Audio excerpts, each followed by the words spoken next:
guy that actually did loose change. Oh, yeah. Okay. All right. Did you see loose change? I think I did. Yeah. Now let's listen to what he has to say here. Well, let's cut to the chase here. Why does the DHS need 450 million hollow point bullets? Well, that is the real question. And why does the Department of Homeland Security even exist in the first place? Let us not forget, this is a department that was created in the wake of 9/11, really in the spirit of Hitler's own Deutschland security. And over the past decade plus, they've been given more and more power. And alarmingly, the president has made some pretty crazy power grabs himself in the last few months. Of course, the NDAA and the subsequent bill where they can declare martial law under any emergency and have a kind of super eminent domain land grab. Well, if you're going to do this and you're going to have a department like Homeland Security enforce these types of things, unfortunately, you're going to have to arm them. And for them purchasing 450 million hollow point bullets, their intentions seem very clear to me. It's not only to intimidate the American people, but to use force when necessary if they rise. Now, a lot of people are saying, of course, there are tons of discussions on this, especially going on online. And a lot of people are saying, hey, you know what, this is needed for training purposes. The Department of Homeland Security has a lot of, different departments under its umbrella, from Immigration and Customs Enforcement to TSA, and that's what they're saying. They're saying this needs to be used for practicing. So what about that argument? Well, I think that argument is very thin indeed, especially when you're talking about hollow point bullets and not regular ammunition, when their clear-cut case is to, again, penetrate the target, okay? So if this were just for, shooting at a range or training purposes, number one, it wouldn't be this type of lethal ammunition. And number two, it wouldn't be 450 million rounds, literally around a round and a half for every man, woman, and child in the United States. I'm wondering, Jason, do you think there's a larger discussion to be had here? Certainly, I've done a couple stories. I know this past November, Black Friday saw the most gun sales ever, and that's continuing. We are continuing to see very high gun sales in the U.S., and we've already seen the DHS also hiring armed security guards to protect federal buildings. There are some people who say, this is another sign that the U.S. government is preparing for some sort of mass civil unrest. What do you say to that? Well, I think it's been incrementally done again over the last decade plus, but really accelerated in the last few years through DHS, through fusion centers, through what we go through at the airport, them infringing on more and more of our rights. And now this has been almost become acceptable behavior by a totally illegitimate department. We should abolish the Department of Homeland Security and keep the protection of the homeland under the FBI, under state troopers, and under the U.S. military and the National Guard when necessary. That's what the National Guard is for. Jason, though, you're certainly, there's a lot of people who do share your opinion that the Department of Homeland Security should not be in existence, but there are a whole lot more people who sign. This is a department that was formed in response to 9/11. People say another 9/11 has not happened, so the Department of Homeland Security must be doing its job. How do you reconcile those arguments? How do you try to convince people that the DHS is useless? Well, unfortunately, many of those terror plots that you're talking about that have been stopped by DHS and other departments were actually manufactured by those departments in the first place. And then when they want to say, United States citizens might rise up and kill police officers, let's look at the Hutari militia. They've now gone through 2 separate trials where 2 separate judges have acquitted them in full, yet the fear-mongering still continues and the memos still continue that are targeting American citizens, libertarians, Ron Paul supporters, people who believe in God and beyond, literally targeting just about every single American citizen that lives here under one guise or the other. And one group you left out was the sovereign citizens. They've also made them into possible domestic terrorists. Okay. I know there's also been some talk of a connection between DHS and a lot of the police forces in this country. I know that when we saw the Occupy Wall Street crackdown, some of those major crackdowns in New York City, there's been some talk that DHS agents were involved, that they've been involved in infiltrating Occupy movements around the country. Do you think this is legitimate? And if so, what's going on here? I absolutely think it's legitimate, and I think it's gone beyond the Occupy movement. I thought we saw some of that stuff in some of the past G20s in Pittsburgh and other places. And I think you're going to still see the evolution of DHS unless we stop this monster. That's why we have people like Napolitano telling us that we're going to have DHS briefs at our local Walmart and our local stores at these telescreens to be worried about terrorism and spy on their neighbors. And that's why these memos are leaking again and again and again, because people who are not only in these departments but work with this department are leaking this to the public because they know it's out of control and wrong. What about this most recent purchase that we started talking about with these 450 million rounds of ammunition, these kind of rare, very harsh kind of bullets?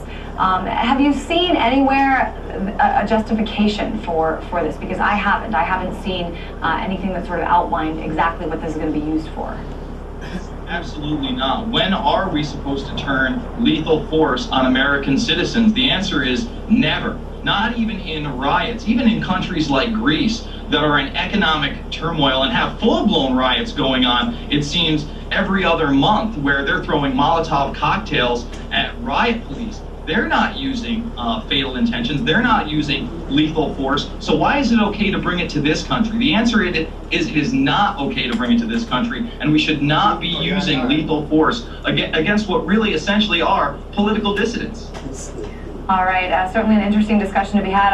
A lot of people still sort of unaware that this is going on, can't really wrap their head around the fact that these kinds of purchases are being made not by the U.S. military, I mean, that most people can understand, but by the Department of Homeland Security. Certainly interesting stuff.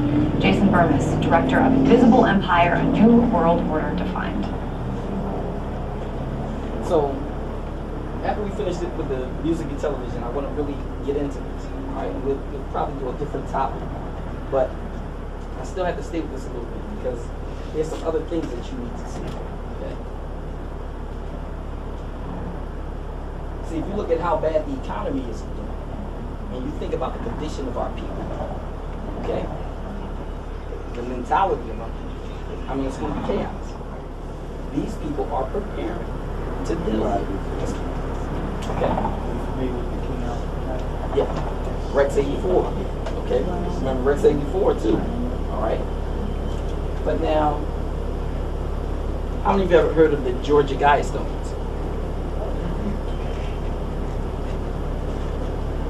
You should see this because this is interesting too, all right?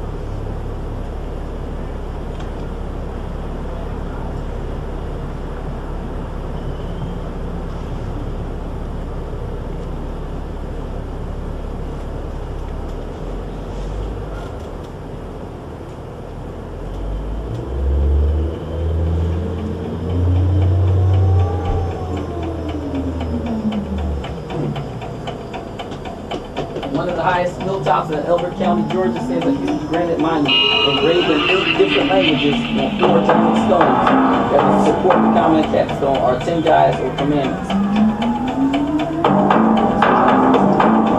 Real quick.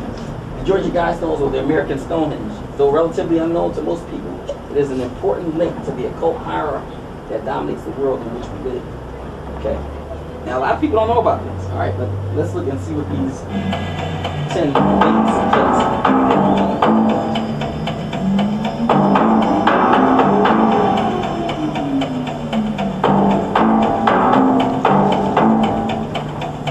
You know where we are. The origin of that strange monument is shrouded in mystery because no one knows the true identity of the man or men who commissioned this construction.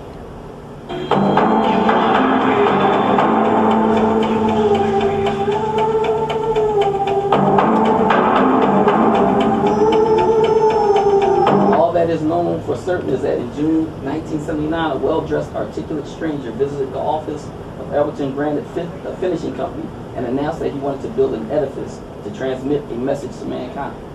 You know where we are. You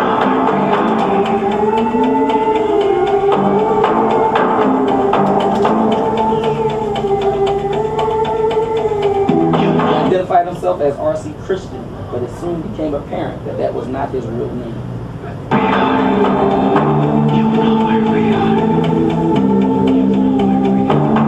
He said that he represented a group of men who wanted to offer direction to humanity, but to date, almost 2 decades later, no one knows who R.C. Christian really was, or the names of those he represented.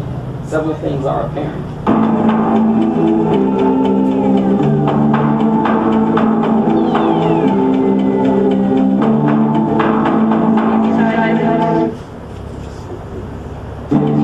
Messages engraved on the Georgia Guidestones deal with 4 major fields: governance and the establishment of a world government. Number 2, population and reproduction control. 3, the environment and man's relationship to nature. And 4, spirituality. Now, if you think about it, they just completed the new tower, right? What did they call it? What did they name it?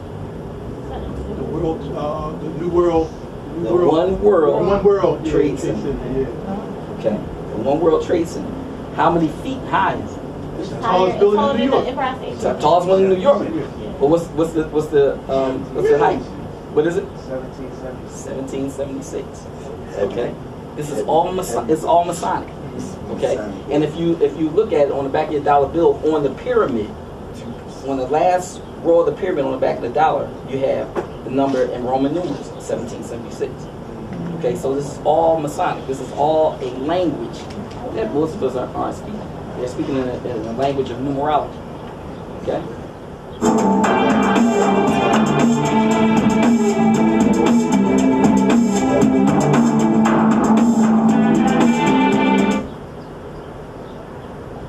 It says in the public library in Elberton, someone found a book written by the man who called himself R.C. Christian. He discovered that the Monument Commission had been erected in recognition of Thomas Paine and the occult philosophy he espoused. Indeed, the Georgia Guidestones are used for occult ceremonies and mystic celebrations to this very day. So these people, I'm telling you, are very occult. All right, and the word occult doesn't mean evil necessarily. It means hidden. It means hidden from everybody else. All right, this is knowledge that's hidden from everybody else. It is.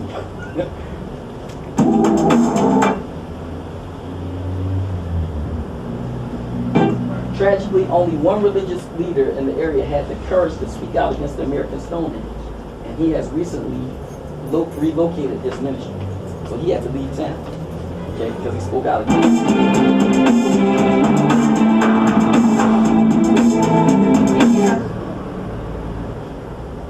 And this is the message of the Georgia Guidestones. Number 1, maintain humanity under 500 million in perpetual balance with nature. How many people on planet Earth? Billions, right? 1.5 billion. Right.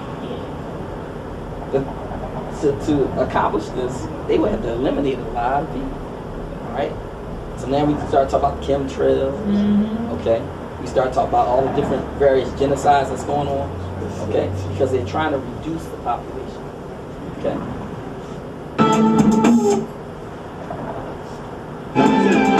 Guide reproduction wisely, improving fitness and diversity. That's nothing but eugenics.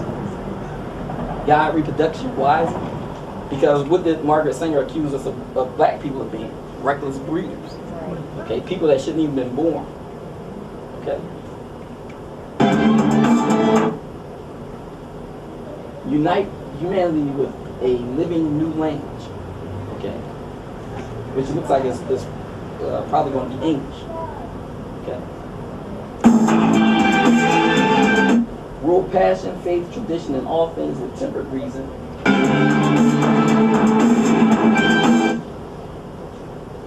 Protect people and nations with fair laws and just courts.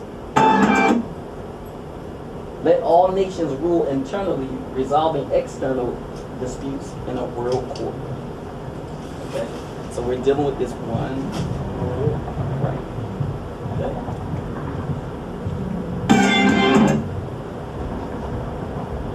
Because even on the back of your dollar bill, and a lot of you probably already know this, it says Novus Ordo Secularum, which means new order of the world.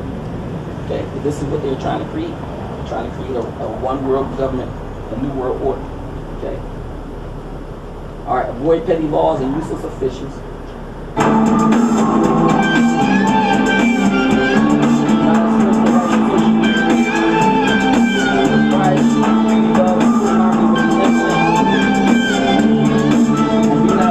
On the earth, leave room for nature, leave room for nature.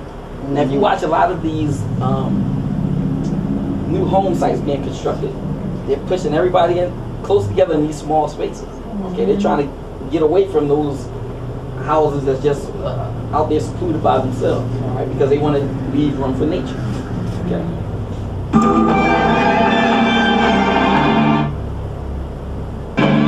It says limiting the population of the earth to 500 million would require the extermination of 9/10 of the world's people. Okay. The American government establishing a world court for China's return move to create an international criminal court and a world government. Okay, and they've been planning this world government for a long time.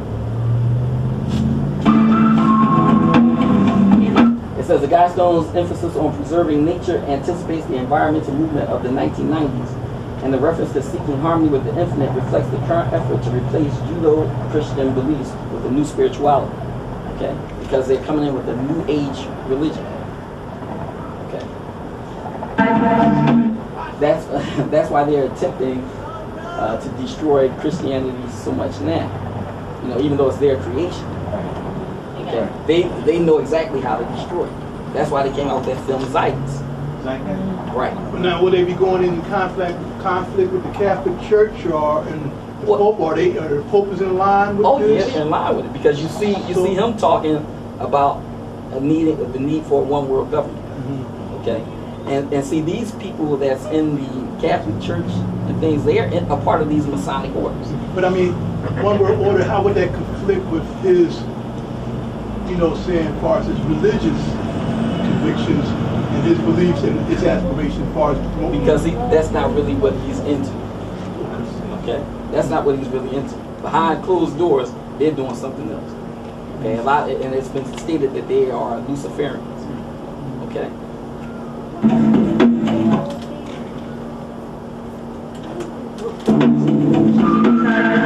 I'm gonna stop this here because I think we got the idea of this. But one more thing before we get to our main topic, because I want you to see this, because this I found very interesting and it's in line with what we're talking about.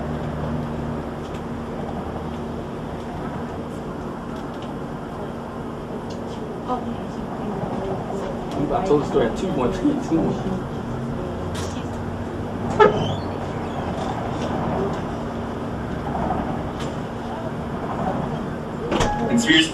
How many of you have ever heard of the Denver airport?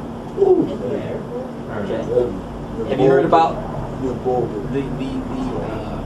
what can I say? The controversy about Denver airport. Alright, so let's show you the controversy about Denver airport. Theories have attracted the attention of many people throughout the ages. They range from questioning the U.S. moon landing, the real story behind 9/11, even deaths of rap stars such as Tupac. News and Views brings you a documentary on some anomalies that have been discovered in Denver Airport, Colorado, and on what we believe authorities have attempted to cover up about the mysterious characteristics of this airport.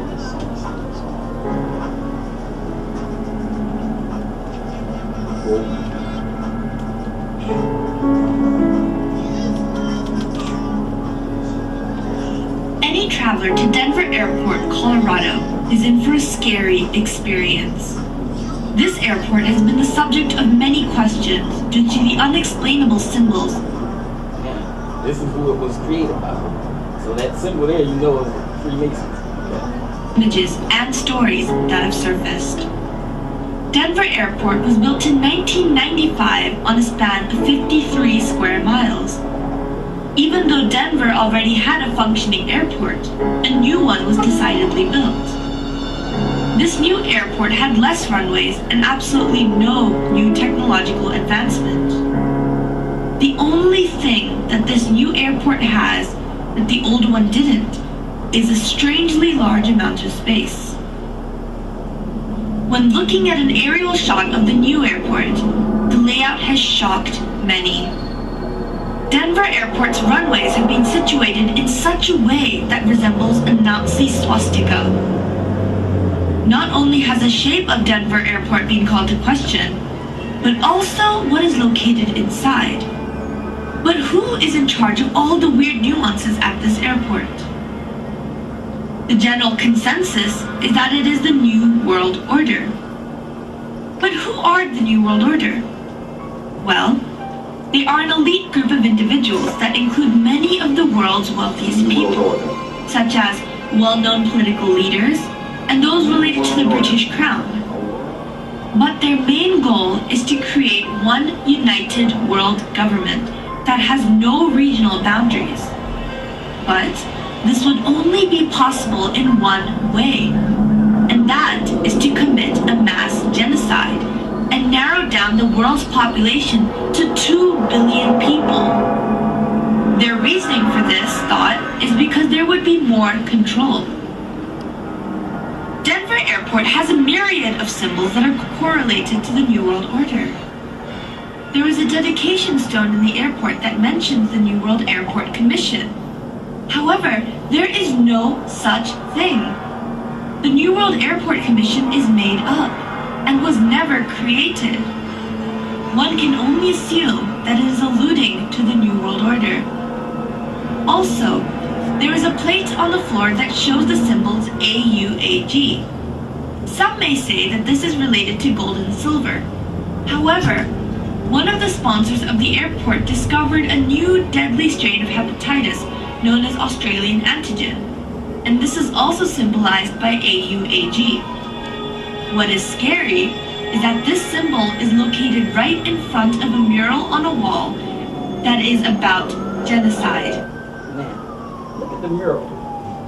And you see a soldier, and he's sticking a sword in what? A dove. What is dove supposed to be representation of peace? Alright, so destroying peace. And this is a mural on the wall in the Denver airport. Okay? But let's talk more about the murals in Denver Airport. The murals located in the airport are the most notable features of this airport. The main mural stretches over 4 walls and was painted by Chicano artist Leo Tanguma, who was in fact Mayan.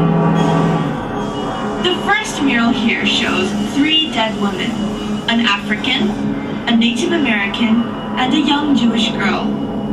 In the background, we can see the destruction of a city and a forest. This attempts to show the destruction of the world. Another notable part of this mural is the fact that there is a little girl carrying a Mayan tablet. This alludes to the Mayan date of December 21st, 2012. This is when the Mayans predict that the world is going to go through a rebirth phase. The main emphasis of this mural, once again, is the destruction of the world and the preservation of some life. The second mural shows a huge military figure wearing a gas mask and holding a machine gun and a sword. This sword is stabbing a dove, which is the symbol for peace, and implies that peace will be destroyed. There are grayish waves emanating from the figure, and these waves represent death, or in this case, a poisonous gas that has killed everyone in its path. Look at all of the mothers holding their dead children. I mean, what's up with this mural? Put that in the mosque. Exactly. This mural is the one with the AUAG symbol, the one that is related to the deadly virus strain. Australia. One can also see a line of weeping women holding their dead infants, and a group of dead children on a pile of bricks. The emphasis of this mural is of a cleansing that is going to kill a myriad of people in its path. However, interestingly enough, this mural has been painted over in recent years.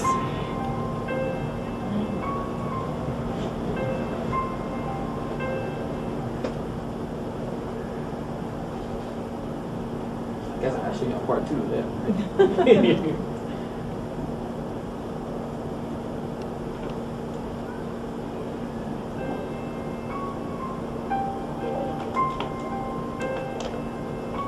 third mural shows all of the children of the world taking their weapons from each country and giving them to a German boy, who is then molding them into something else. All the children of this scene are of different ethnicity, and all seem to be relieved.